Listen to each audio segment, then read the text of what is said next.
کی حماقتیں.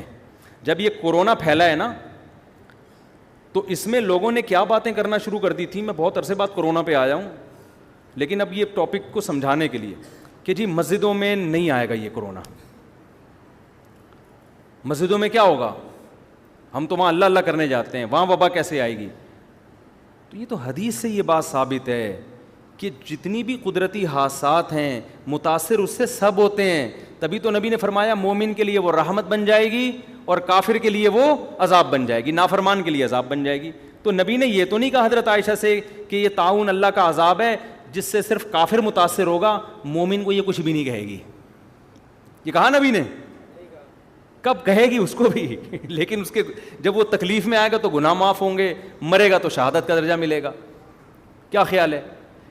تو اس سے پتہ چلتا ہے بھائی وہ سینما گھر میں بھی جائے گی وبا, چاہے وہ کورونا ہو یا طاعون ہو, وہ مسجد میں بھی اسی اسپیڈ سے آئے گی جس اسپیڈ سے سینما گھر میں جا رہی ہے. تو لہذا اگر سینما گھر میں احتیاط کرنی ہے تو کہاں مسجد میں بھی اسی طرح احتیاط کرنی ہے. اب آپ یہ کہہ سکتے ہیں کہ جب نبی نے کہہ دیا کہ یہ وبا یہ رحمت ہے مسلمانوں کے لیے, تو رحمت تو لینی چاہیے نا, تو اس سے بچنا تو نہیں چاہیے. لہذا جب یہ رحمت ہے تو پھر تو طاعون کو گلے لگانا چاہیے. کوئی کووڈ کا مریض ہے, وہ ایک بندہ تھا نا کورونا کے دنوں میں سگریٹ پی رہا تھا نا, کش لے رہا ہے, دھوئیں نکال رہا ہے بڑے بڑے سانس بھر کے. تو ایک بندہ اس کے پاس گیا, لڑکوں کی عادت ہوتی ہے نا جاتے ہی اس کے ساتھ کھانے میں شریک ہو جاتے ہیں, تو یہ گیا جاتے ہی سگریٹ لے کے کش لگایا اور کہا مجھے لگ رہا ہے تو بڑی ٹینشن میں ہے, میں چاہ رہا ہوں تیری ٹینشن میں تیرے ساتھ شریک ہو جاؤں. سٹا لگا کے بول رہا کیا ہوا, تو ٹینشن کیا ہے, کہہ رہا ٹینشن یہ ہے کہ مجھے کورونا ہوا ہے. بس ہم نے یہ اسی کی سگریٹ کے کیا کر رہا ہے, چھٹے لگانا شروع کر دیا اس نے. تو آپ یہ کہہ سکتے ہیں کہ جب یہ رحمت ہے تو پھر احتیاط کیوں کریں ہم. تو یاد رکھو یہ ایک اور شریعت کا اصول ہے کہ جتنی بھی آزمائشیں ہیں وہ اللہ کی رحمت اس وقت بنتی ہیں جب ان آزمائشوں سے ہم بچنے کی پوری کوشش کر لیں, پھر بھی اللہ مبتلا کر دے. اگر آپ ہی بچنے کی کوشش نہیں کر رہے تو پھر وہ حماقت ہے, پھر اس کو آپ رحمت نہ سمجھو. ارے ہر بیماری اللہ کی رحمت ہے یا نہیں ہے؟ حدیث میں آتا ہے بخار میں گناہ معاف ہوتے ہیں. حدیث میں آتا ہے بخار کی جو گرمی ہے نا, یہ جہنم میں جو مسلم کو عذاب ہونا تھا وہ گرمی کی شکل میں اللہ دنیا میں دے دیتے ہیں مسلمان کو. بخار بڑی حدیث میں بڑی فضیلت ہے کہ بخار کی وجہ سے جہنم کی آگ کیا ہوتی ہے, ٹھنڈی, گناہ معاف ہوتے ہیں. آپ نے کہا یار اتنی بڑی رحمت, آپ کیا کیا کہ جی مری میں برف میں جا کے سو گئے آپ.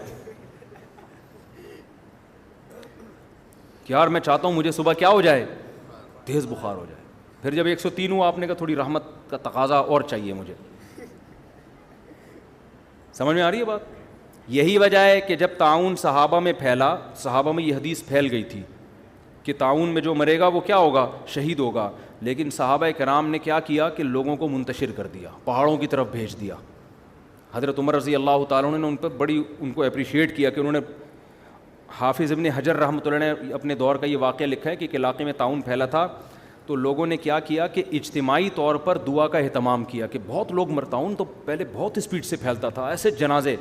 تو لوگوں نے کیا کہ ابن حجر رحمۃ اللہ نے یہ واقعہ لکھا ہے کہ لوگ نا سارے علماء اور بزرگان دین اور ساری عوام جمع ہو گئی جنگل میں, کیا کہیں صحرا میں جا کے نا مل کے زور زور سے اللہ سے دعا مانگتے ہیں گڑگڑا کے تاکہ بیماری ختم ہو جائے. ابن حجر نے لکھا کہ جب وہ اجتماعی سطح پہ گئے دعا مانگی تو بیماری کم ہونے کے بجائے اور بڑھ گئی. کم ہونے کے بجائے کیا ہو گئی, اور وجہ کیا ہے؟ ابن حجر نے لکھا کہ وجہ یہ تھی کہ یہ بدعت کا ارتکاب کیا انہوں نے, اس لیے کہ ایسے موقع پہ میدان میں جمع ہو کے اجتماعی دعا حدیث سے ثابت نہیں ہے. حدیث سے تو نماز استسقاء میں ثابت ہے کہ اجتماعی طور پہ جمع ہو کے دعا مانگیں, یہ تو آپ نے اپنی طرف سے. لیکن اس کی ایک سائنٹیفک لاجک بھی ہے کہ بھائی اسلام پہلے آپ کو احتیاط کا حکم دیتا ہے, اس کے ساتھ دعا کا حکم دیتا ہے. سمجھ میں آ رہی ہے بات؟ بیماری جب یہ سب کو پتا ہے کہ طاعون کی بیماری ایک دوسرے سے لگتی ہے, اس زمانے میں بھی سب کو پتا تھا, تبھی تو لوگ ایسے علاقوں میں جاتے نہیں تھے جہاں طاعون پھیلا ہوا ہو. تو جب یہ ایک دوسرے سے لگتی ہے تو آپ جب جنگل میں صحرا میں سارے اکٹھے ہو جاؤ گے تو طاعون کے جراثیم یہ نہیں دیکھیں گے کہ کس کام کے, آپ فلم دیکھنے کے لیے اکٹھے ہو یا تہجد کے لیے اکٹھے ہو. جرثومے وائرس پہ کوئی فرق نہیں پڑتا. تو آپ اسباب اختیار نہیں کر رہے, جبکہ شریعت ہمیں کسی بھی کام میں کامیابی کے لیے سب سے پہلے اسباب اور پھر اللہ سے دعا.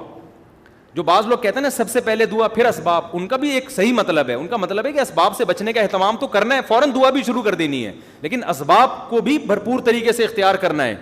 سمجھ میں آ رہی ہے بات کہ نہیں آ رہی؟ تو ابن حجر رحمۃ اللہ علیہ نے لکھا ہے کہ اتنا کراؤڈ ہوا اور سب نے بہت گڑ گڑا کے دعائیں مانگی, مگر جو موت کا تناسب تھا وہ پہلے سے بہت تیزی سے بڑھ گیا. تو وجہ اس کی یہی ہے کہ بھائی آپ, اور یہ حماقت آج بھی لوگ کر رہے ہوتے ہیں, آج بھی لوگ کر رہے ہوتے ہیں. بیمار آدمی کے بھائی احتیاط پر کو فوکس کرو, اس کی صحت کا خیال کرو, وہ کر نہیں رہے ہوتے, اور اس کے ساتھ صرف دعا پر دعا تو بہت ہی ضروری ہے. ایک آخری بات کر کے بس بیان ختم کرتا ہوں کہ دیکھو یہ تو میں نے دو قسم کے حادثات کی پوری ڈیٹیل بتا دی نا, کہ ایک تو وہ واقعی جو خالصتاً قدرتی ہوتے ہیں, اور ایک وہ جس کی لاجک زمین میں ہمیشہ سے نیک لوگوں پر بھی آفتیں آتی ہیں, بروں پر بھی آتی ہیں, بیماریاں بھی اور زلزلے بھی اور طوفان بھی. تو ہمیں بجائے اس بحث میں کہ یہ عذاب ہے کسی کے گناہ کی وجہ سے یا یہ کیا ہے, ہمیں وہ یہ تو اللہ کا کام تھا نا جو اللہ نے کیا, ہمیں اللہ کہتا ہے تم وہ کرو جو تمہاری ذمہ داری. ہماری ذمہ داری کیا ہے؟ ایسے موقع پہ وہ کرنا ہے جو صحابہ کیا کرتے تھے, غریب کے ساتھ تعاون. اور مشرک کیا کیا کرتے تھے کہ جب اللہ کو اس پہ اتنا ترس آ رہا ہے تو اللہ نے اس کو غریب بنایا کیوں؟ تو وہ آج بھی کہہ سکتا ہے مشرک کہ اگر اللہ ہم سے کہہ رہا ہے کہ سیلاب زدگان کی مدد کرو, تو اللہ کو اتنا ان پہ ترس آ رہا ہے تو سیلاب بھیجا کیوں؟ ٹھیک ہے نا.